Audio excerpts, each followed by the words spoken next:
Salmo 139, que a gente canta. Sonda-me, ó Deus, e conhece o meu coração, e vê se há em mim algum caminho mau, e guia-me pelo caminho da verdade, por um caminho eterno. Ou seja, Davi reconhece que ele está escrevendo uma história, ele reconhece a complexidade do mundo interno do ser humano, e ele recorre a Deus, dizendo: Senhor, eu preciso de ajuda para entender porque eu estou do jeito que eu estou. Essa é o que a poesia do Salmo 139 está dizendo. Senhor, faz um apanhado de todos os fatos, porque eu me sinto como uma figueira seca, e eu quero entender por quê.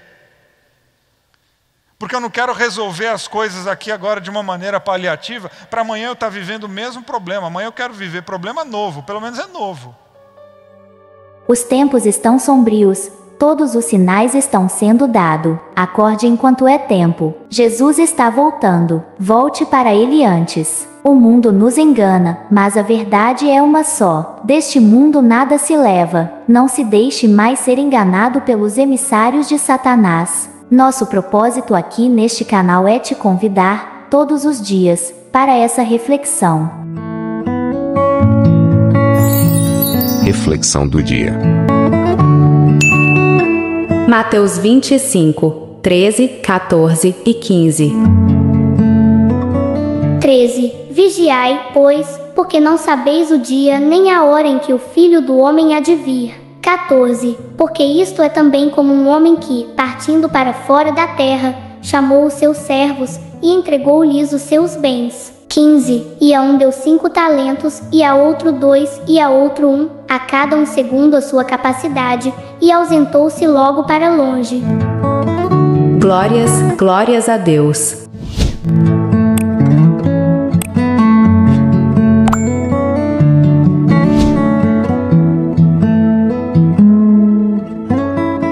Então nós vamos ler juntos o Evangelho de Lucas, capítulo 13, a partir do versículo 6. Diz assim: Em seguida, Jesus contou-lhes esta história. Um homem tinha uma figueira plantada em sua propriedade, mas na época de figos não havia um fruto sequer.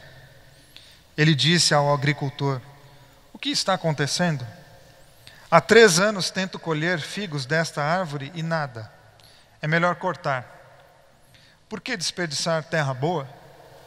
O homem lhe pediu: Vamos dar a ela mais 1 ano. Vou cavar ao redor e jogar adubo.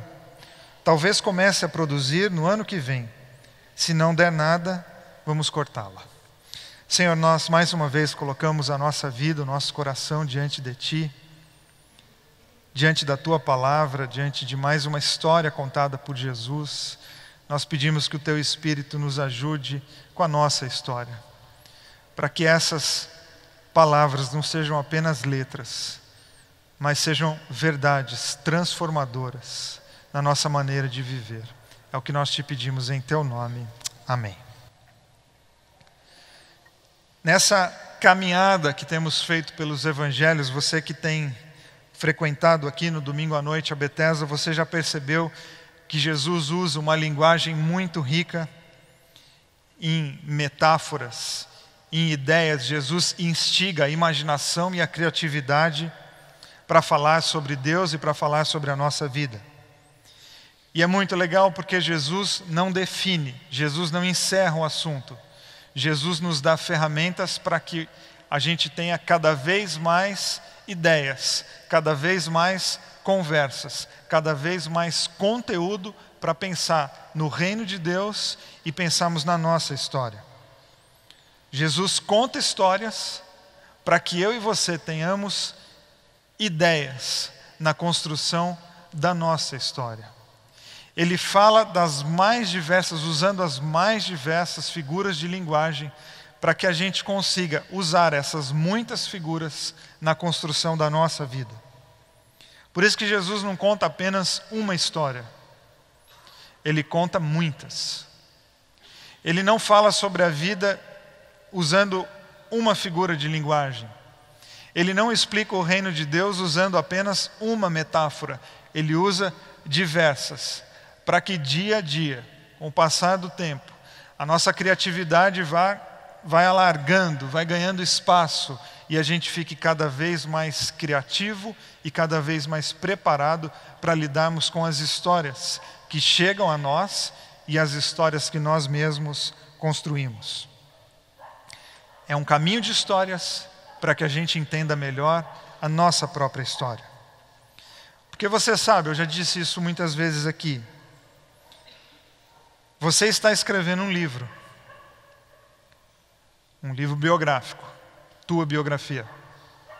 Pode ser que ela não venha a ser publicada, mas você está escrevendo. Diversos capítulos já foram inseridos nesse livro. Tem drama, tem comédia, tem suspense, tem de tudo. É um livro que não dá para você colocar na livraria em alguma determinada área. Fala, coloca meu livro em todas, porque minha vida é tão intensa que tem de tudo. Todos nós escrevendo histórias, todos nós com muitas possibilidades, todos nós com dificuldades, todos nós com histórias tristes no passado, todos nós com vitórias, todos nós com lutas, com sucessos e com fracassos. E através dessa história que nós lemos hoje, Jesus instiga diversas questões. Uma história tão simples, mas que dá para a gente pensar em inúmeras áreas da nossa vida.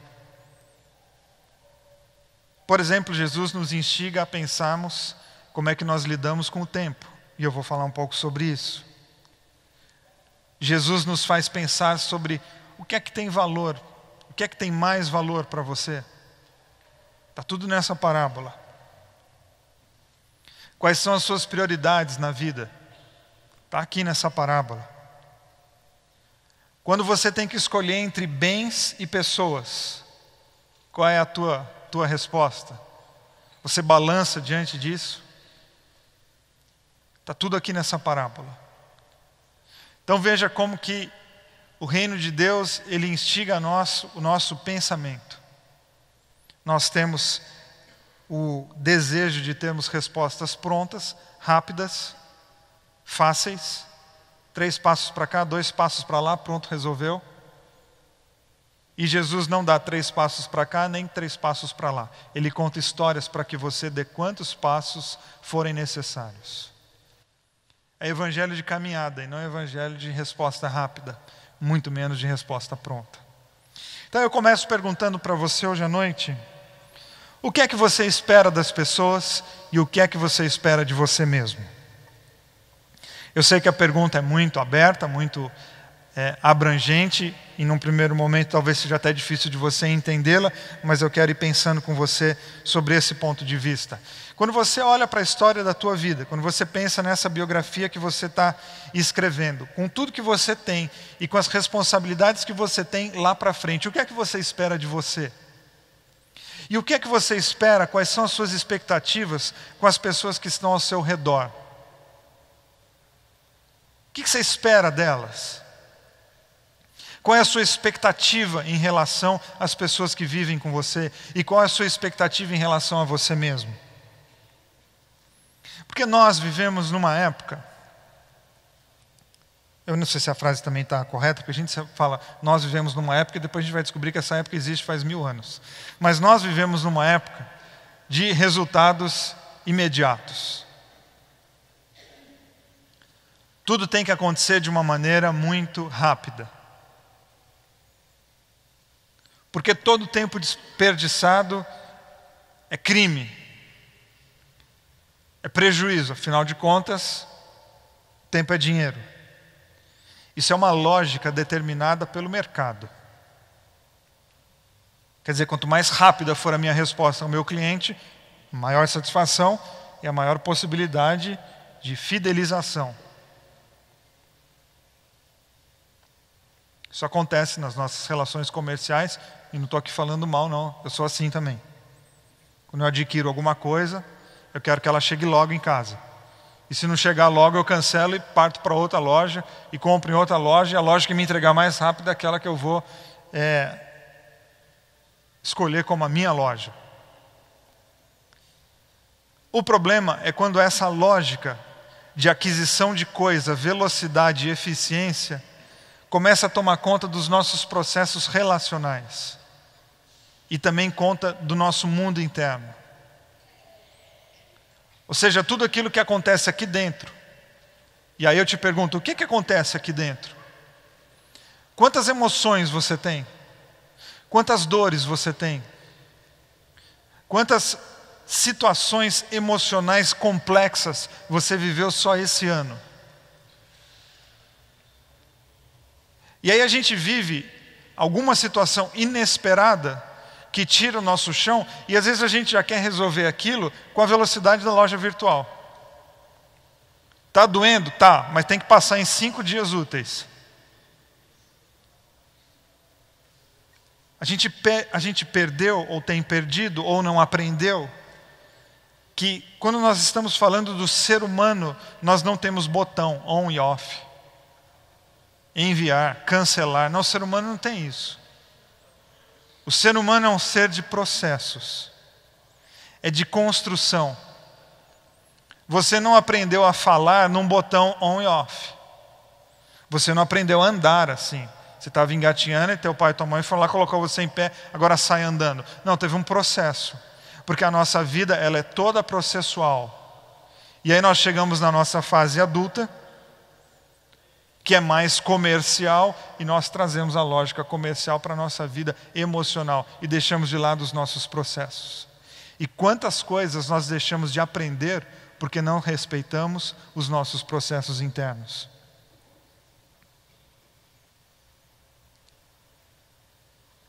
A gente tem que produzir,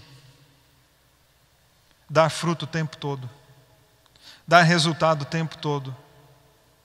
Ok, existe uma área da nossa vida comercial, de trabalho, que isso acontece, nós não temos controle sobre isso. Mas eu não posso levar essa obrigação de produção o tempo inteiro para todos os processos da minha vida, porque nada frutifica sempre. Queria muito que você guardasse isso hoje à noite. Se você esquecer tudo que eu falar, eu queria que você guardasse isso. Nada frutifica sempre. Tudo existe um período de entre-safra.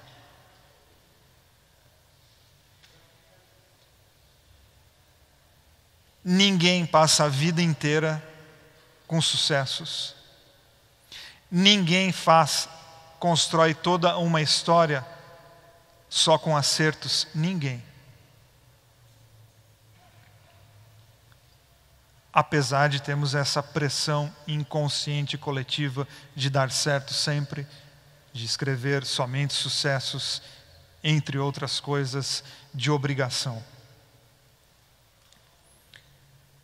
E Jesus conta a história dessa parábola que não dá fruto. E o dono da terra está reclamando porque ela está ocupando espaço. Ela ocupa um espaço e ela não dá retorno. Ela está pesando. E aqui eu convido você a começar a mudar, como nós fazemos dominicalmente, a fazer a transição de espaço de terra, talvez, para a tua família. De uma figueira que não dá frutos para talvez uma pessoa na tua família que te dá tanto trabalho. Porque é disso que Jesus está falando. De como que nós lidamos com pessoas ou com nós mesmos quando nós não conseguimos produzir aquilo que alguém disse que nós tínhamos que produzir. Quando é que nós lidamos com pessoas que dão tanto trabalho? Bom, o dono da plantação, ele resolve isso rapidinho. Arranca.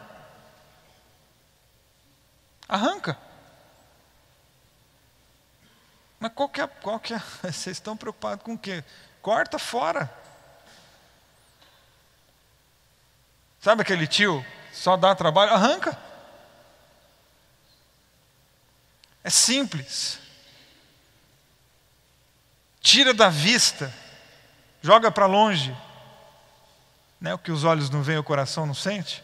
Põe para longe, arranca. Tira pelo menos daqui da frente, que a gente não precisa mais ter contato com isso. Quer dizer, vale a pena manter uma pessoa aqui que não dá retorno? Vale a pena investir numa amizade que não me traz nada? Bom, Jesus está falando sobre isso também. E o dono da plantação, ele é pragmático, não deu retorno? Corta. E o agricultor é aquele que foi lá e advogou em favor da figueira. Falou, pera lá, segura a onda aí. Dá mais um tempo. Porque na vida nós precisamos de tempo. Dá mais um ano para ela, eu vou cuidar da terra. Eu vou podar alguns galhos, eu vou adubar, eu vou mexer essa terra. Eu vou mexer com ela. Para quem sabe daqui a um tempo, mas dê tempo a ela. Ou seja, Jesus está usando figuras da agricultura, do campo, da natureza, para a gente descer e pensar assim, como é que nós lidamos com o coração das pessoas e como é que nós lidamos com o nosso coração.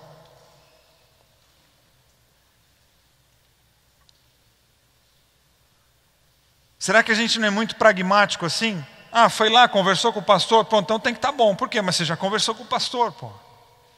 Tu foi lá na Bethesda 3 domingos, ouviu o Ricardo e não está curado? Então corta.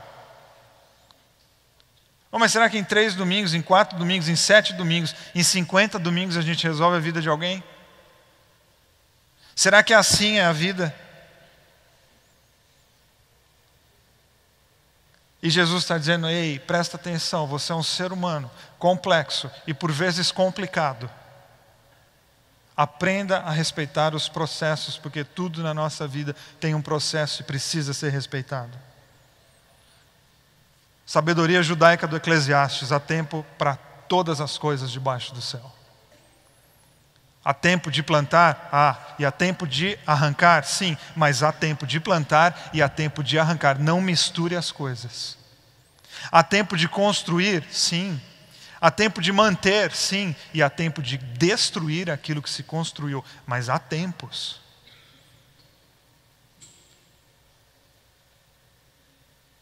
E aí nós estamos vivendo dores, nós estamos vivendo tristezas, e a gente quer o quê? Resultados imediatos. Então, a dor da sua alma, ela não sabe que hoje é domingo. Essa angústia que você está vivendo, ela não sabe que nós estamos começando julho. Porque a gente fala muito isso, né? Bom, nós já estamos em julho, eu ainda não resolvi isso. Então, mas problema não segue o calendário. Ele não sabe. Quem tem o lance com data, com prazo, isso é boleto. Está vendo? A lógica comercial no mundo emocional não funciona. Sofrimento não sabe que nós estamos entrando no segundo semestre.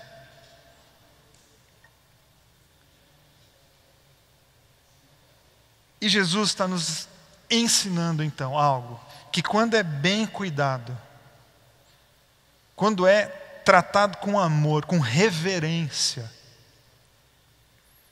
ele pode ser muito importante na nossa cura, e esse algo é o tempo. Como é que nós lidamos com o nosso tempo? Porque tudo isso tem a ver com a construção da nossa história. Você está construindo uma história de erros e acertos? Sim. Tem coisas que você quer prazo, data? Tem. E tem outras que você quer prazo e data? Também. E você vai ter prazo e data? Não vai, porque dor, sofrimento e angústia não conhecem nem o teu relógio, nem o teu calendário. Não adianta ficar falando para você mesmo, mas eu já estou em julho e ainda não resolvi esse sofrimento. É porque você está em julho e ainda nunca entrou em contato com esse sofrimento. Isso tem a ver com o quê? Como é que você está lidando com o seu tempo? Como é que você lida com as suas dores? Como é que você lida com as suas questões do mundo interno? Então, diante do tempo, que é sagrado, o tempo é algo sagrado que nós temos. Existem algumas posturas que nós precisamos ter para que o tempo nos favoreça. Para que o passar dos dias, ele esteja de fato ao nosso favor. Porque se você deixar a deriva, daqui a pouco nós estamos em agosto e sim, daqui a pouco é Natal. E essa angústia continua aí. Essa figueira continua sem dar frutos. Por quê? Porque ela está à deriva, no tempo, jogada.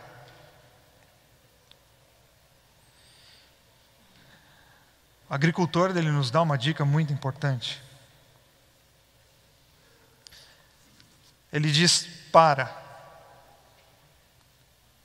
Não tem que sair arrancando e não tem que sair destruindo antes de saber o que é que está acontecendo. Eu não posso sair detonando a minha vida antes de saber por que é que a minha vida está assim. Eu não posso sair tomando decisões precipitadas, nem condenando e nem julgando, antes de saber por que é que eu estou do jeito que eu estou. Porque aí você não está resolvendo a questão da tua vida, a integralidade da tua vida. Você está resolvendo uma coisa ali, rapidinho. Não, arranca.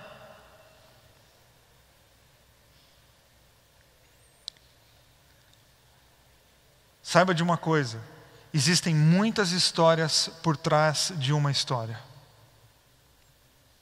Quando você pensar assim, nossa, a história da minha vida é isso aqui. Nossa, não, por trás disso aqui tem muitas histórias.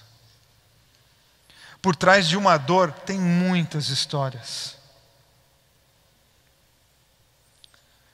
Ou seja, não se precipite em destruir, em arrancar, antes de saber por que é que você está como está. Não detone a vida de ninguém sem saber o porquê que aquela pessoa está daquele jeito. Leia a história, leia a vida daquela pessoa antes de julgá-la.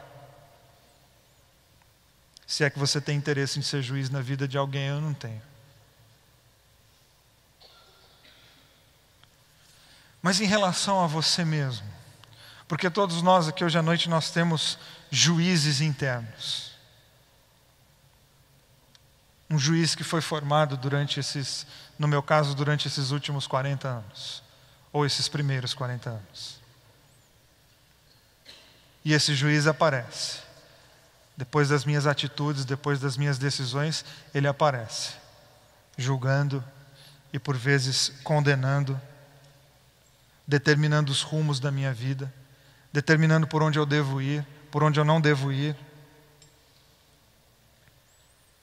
E me parece que o agricultor está dizendo: espera aí, pegue mais leve com você.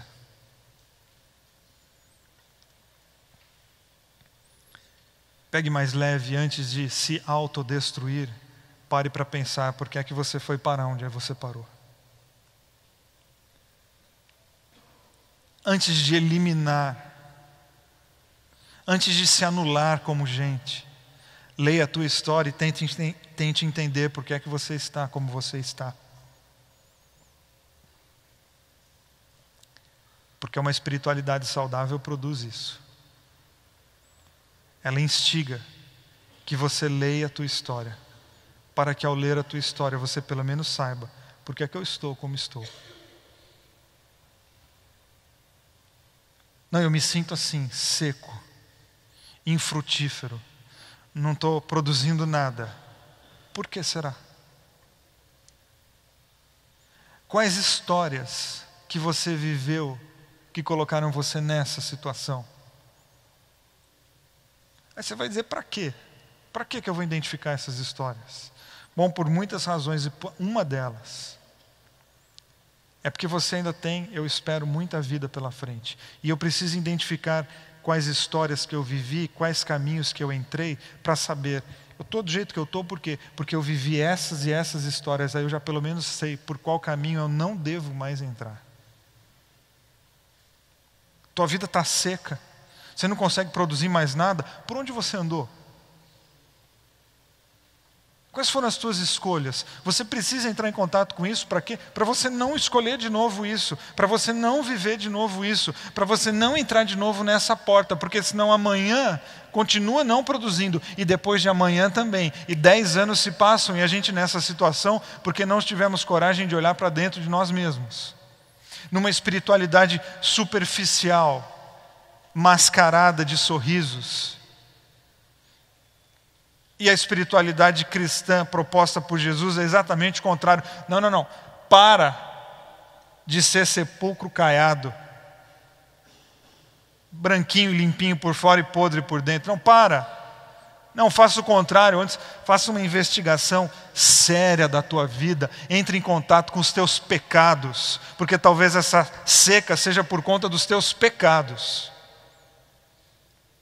E a gente precisa ter coragem, sim, de dar alguns passos para trás, olhar quais portas nós entramos, quais ideias nós abraçamos, que tipo de espiritualidade que a gente viveu, que tipo de voto que nós fizemos, porque talvez essa secura seja consequência exatamente desses lugares que nós entramos, de coisas que fizemos e de coisas que não fizemos. Porque somos vítimas das nossas ações, assim como das nossas omissões. Então eu convido você a olhar para o passado, por mais que seja dolorido o exercício, você fazer isso com paz e com graça no teu coração. Não para o passado te bloquear. Não, é o contrário. É para você não entrar na mesma porta, é para você não cometer a mesma história e não continuar na mesma condição. Você quer algo novo, então faça coisas novas. É orar mais ou menos como orou Davi no Salmo 139. A gente canta tanto isso e a gente deveria orar mais vezes isso, na solitude do nosso quarto, fechar a porta e orar como orou Davi assim: ó Eterno, investiga a minha vida. Faz um apanhado de todos os fatos. Eu sou como um livro aberto para ti. Mesmo de longe, sabes o que estou pensando. Sabes quando saio e quando volto. Nunca estou fora da tua vista. Sabes antecipadamente o que vou dizer, antes mesmo de eu iniciar a primeira frase. Olho atrás de mim e lá estás. Depois para cima e lá estás também. Tua presença é constante em torno de mim. Isso é maravilhoso, embora eu não consiga compreender totalmente. O Salmo 139, que a gente canta. Sonda-me, ó Deus, e conhece o meu coração, e vê se há em mim algum caminho mau, e guia-me pelo caminho da verdade, por um caminho eterno. Ou seja, Davi reconhece que ele está escrevendo uma história, ele reconhece a complexidade do mundo interno do ser humano, e ele recorre a Deus, dizendo: Senhor, eu preciso de ajuda para entender porque eu estou do jeito que eu estou. Essa é o que a poesia do Salmo 139 está dizendo. Senhor, faz um apanhado de todos os fatos, porque eu me sinto como uma figueira seca, e eu quero entender por quê. Porque eu não quero resolver as coisas aqui agora de uma maneira paliativa, para amanhã eu estar vivendo o mesmo problema. Amanhã eu quero viver problema novo, pelo menos é novo. Não é o tédio da mesmice, manja, do problema, é um problema diferente. Senhor, me ajuda a investigar por que eu me tornei a pessoa que eu sou hoje. Qual foi a encruzilhada que eu errei a porta? E estou aqui hoje me sentindo como uma figueira seca, ocupando espaço sem produzir nada. Essa é a espiritualidade madura, de integridade.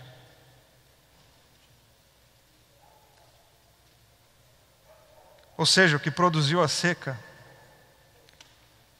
pensar nisso pode não me dar um novo caminho, mas eu já elimino alguns. Já não disse o sábio, não, eu não sei muito bem por onde eu vou, mas eu já estou bem certo por onde eu não vou. Já é alguma coisa.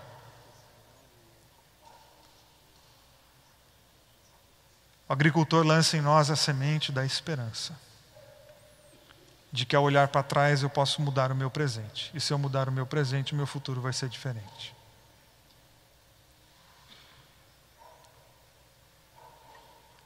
É mexer a vida. Vasculhar os fatos.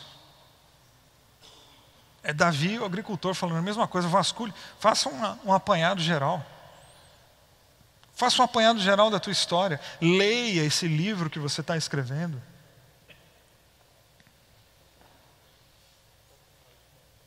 E tente de novo.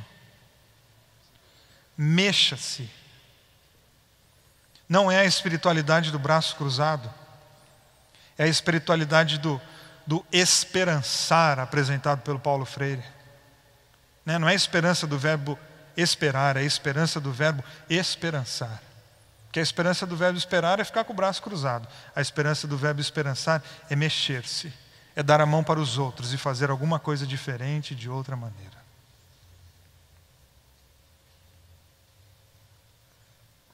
Às vezes a gente tem resistência em falar do passado porque nós temos vergonha dele. E você não precisa ter vergonha do teu passado desde que você seja o Senhor dele. O que é ser o Senhor? É não deixar que Ele dite mais que tipo de pessoa você vai ser, que tipo de atitude você vai tomar, que tipo de decisão que você vai tomar amanhã de manhã. Não, mas é porque no passado, não, o passado agora está debaixo do meu controle. Eu fiz, Eu assumo que fiz, eu sei que fiz, e exatamente porque sei que fiz e assumi que fiz, agora eu estou no controle disso. Eu não preciso mais me sentir acovardado diante de algo lá atrás, porque eu já admiti. Não tem mais ninguém que jogar na minha cara com aquela ameaça. Isso aqui, ó, isso aqui vai vir à tona. Não, já veio, eu sei, eu li a minha história, eu entrei em contato comigo mesmo e eu não tenho mais por que me esconder. E nós lidamos mal com os erros do passado porque nós definimos, ou nos definimos, muito mais pelos nossos erros do que pelos nossos acertos. E nenhum ser humano deve ser definido nem por um acerto e nem por um erro, porque você não é um capítulo, são muitos. Teu livro é o quê? É drama? Não, tem drama. É comédia? Não, tem comédia. É meio pornô? Tem também. É policial? É também. Vai me falar que você nunca escapou de uma blitz lá. Tem tudo esse livro. Então não se defina por um tema. Por quê? Porque nós somos complexos demais para nos definirmos por um tema. Porque ninguém precisa definir a vida por uma decisão mal tomada. Ninguém. Quando você vive baseado no Evangelho da graça, você não se condena por uma curva mal feita. Eu escrevi há algum tempo um texto, tem até um pequeno vídeo no meu canal que eu falo sobre isso. Sobre as cicatrizes. De uma vez que eu era pequeno, devia ter uns 10, 11 anos, andando de bicicleta no condomínio que eu morava, eu e um amigo dando volta assim numa praça, e criança vai se empolgando, né? E dando volta, e meu pai estava olhando, eu passei uma hora, ele falou, vai devagar que você vai cair. Pensei dentro de mim, caio nada. Eu e meu amigo pedalando, ele deu uma hora e falou, Vili, você vai cair. Falei, tu não sabe pedalar, é velho. Tá, não preciso dizer, né? Que de repente, eis que veio um anjo do Senhor e me derrubou. Caí bonito. Aí cheguei perto do meu pai, o joelho, eu tenho até hoje a cicatriz desse tombo. Aquelas pedrinhas que entram dentro da pele. Aí ele só olhou para mim e falou, que é o que todo teimoso não gosta de ouvir, né? Eu não falei. Aí eu falou. Aí eu já vim esperando a bronca, né? Aí ele passou a mão na minha cabeça e ele falou, pois vai lavar o joelho e tome mais cuidado com as próximas curvas. E eu guardei essa história de verdade. Porque eu tenho uma cicatriz até hoje. E essa cicatriz é a lembrança de um pai que olhou para mim e falou, na vida a gente cai mesmo, levanta e tenta de novo. Mas lembra que você pode cair. Mas você não vai ser definido por uma curva mal feita, porque ninguém precisa ser. No Evangelho da Graça, ninguém. Porque aquela figueira não foi definida e arrancada porque ela não produziu durante um período. Porque eu não posso ser definido por um período, porque eu não sou um período, eu sou uma história.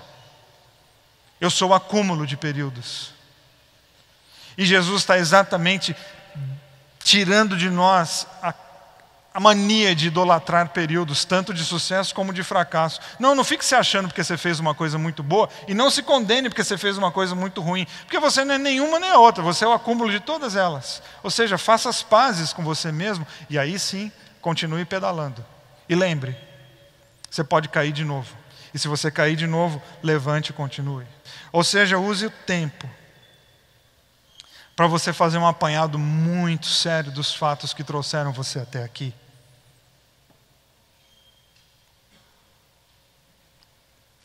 E também,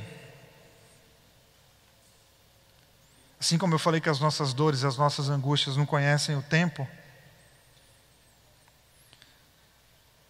também não conhece as nossas dores e as nossas angústias.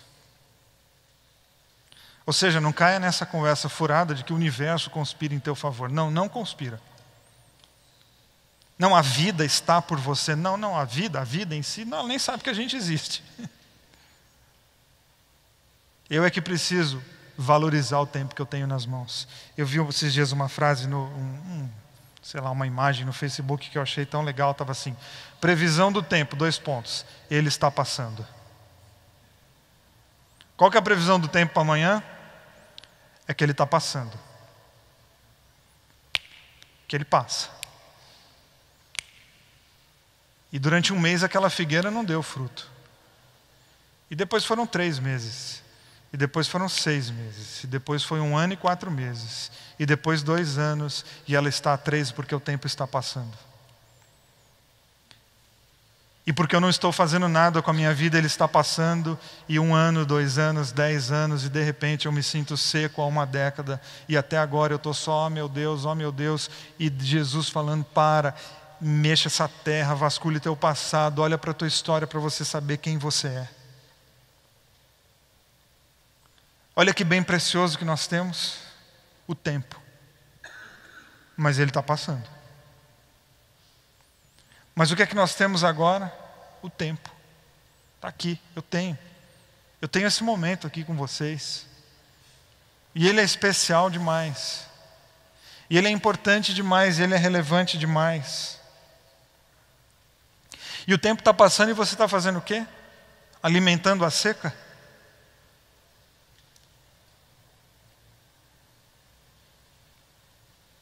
Adubando os absurdos?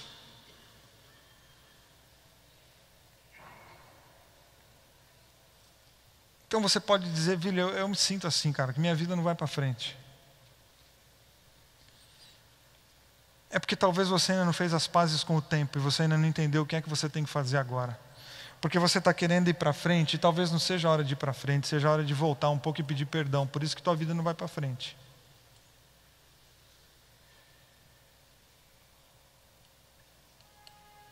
Porque talvez seja a hora de você inserir outras práticas na tua vida. É ler a tua história, é voltar um pouco, é acertar tuas contas com a tua mãe. É fazer as pazes com teu pai. É ligar para aquele teu amigo e acertar a vida com ele. Ou tantas outras coisas que a gente precisa fazer, mas a gente tem que valorizar o nosso tempo. Ou seja, a gente pode se sentir seco, sim. Sim. Mas se a gente tiver coragem de voltar um pouquinho e tentar entender por que nós estamos assim, o dia de amanhã vai ser diferente do dia de ontem. E não se esqueça que entre safra não é perda de tempo. Entre safra é a possibilidade de você colher novos frutos. Ah, mas entre safra é aquele período que a gente não está produzindo nada, né? E tempo é dinheiro? Não, não. Tempo não é dinheiro. Não reduza a tua vida a dinheiro. Não reduza o bem maior a capital. Não. Por favor, não. Na agricultura, a entre safra é um período sagrado, onde você prepara o solo para ele voltar a produzir. E onde não tem entre safra, não tem novas colheitas. Mas o que a gente quer? Produção, produção, produção, produção. Não, para. O Eric Fromm diz assim, você quer mudar? Você precisa parar. Porque quem não para não consegue mudar. Ou seja, para. Desacelera teu coração. Entre em contato com você mesmo. Leia a tua história. Para você começar. Lembra, é processo. Quando é que é? Domingo que vem você vai chegar aqui resolvido? Não. Não, porque a gente não é miojo que fica pronto em 3 minutos. Demora. E quanto mais lentas, mais processuais, mais bonitas e transformadoras e encantadoras são as nossas mudanças. Ou seja, diante desses períodos de seca, você pode se condenar, pode se arrancar, pode se anular. Ou você pode se mexer, você pode se cuidar, você pode se olhar e voltar a dar frutos, voltar a sorrir e aproveitar a vida de uma maneira feliz, que essa é a vontade de Deus para todos nós. Meus amigos e irmãos, as coisas mundanas, às vezes, nos faz sentir que estamos vivendo um mundo de felicidades. Não nos deixam enxergar a realidade e ainda nos mantém na escuridão. É preciso que alguém nos chame a atenção dessas coisas, que nos faça acordar para a verdadeira vida essa, com Jesus. O momento de despertar é agora. Pare agora e pense nisso.